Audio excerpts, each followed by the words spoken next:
خدمات مطبوعات پرزیدنت تاجیکستان روز هفتم آگوست سال 2023 خبر داد که پرزیدنت امامعلی رحمان در یک اقدام تقریبا بی سابقه در رابطه با صدمه پرفاجعه شام 6 آگوست سال 2023 در شهر کولاب به خانواده‌های هلاک شدگان حضور همدردی عمیق و به زخمیان شفای عاجل آرزو کرده است. امامعلی رحمان همچنین به ساختار و مقامات دخلدار سپارش داده است که به خانواده‌های هلاک شدگان کمک مادی رسانیده، برای طبابت زخمی شدگان و برقرار نمودن خانه‌های ضرر دیده تدبیرهای فوری اندیشند.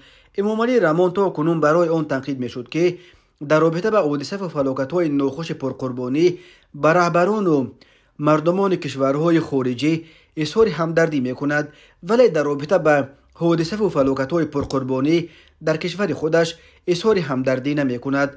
در طول سالیان زیاد در تاجیکستان به یگان مناسبت روز ماتم ملی نیز اعلان نشده است. خدمات پرزیدنت همچنین هلاکت 10 نفر را در صدمه کولاب تصدیق کرد. طوری قبلا خبر دادیم امامعلی رحمان بلافاصله بعد صدمه شام یکشنبه که به تصدیق مقامات 10 کشته و 11 زخمی به جا گذاشت، با یک اقدام کم سابقه وزیر کارهای داخلی، وزیر تندرستی، رئیس کمیته حالتهای فوق‌العاده، رئیس ولایت ختلان و دیگر مسئولین را به جای حادثه سفربر کرد.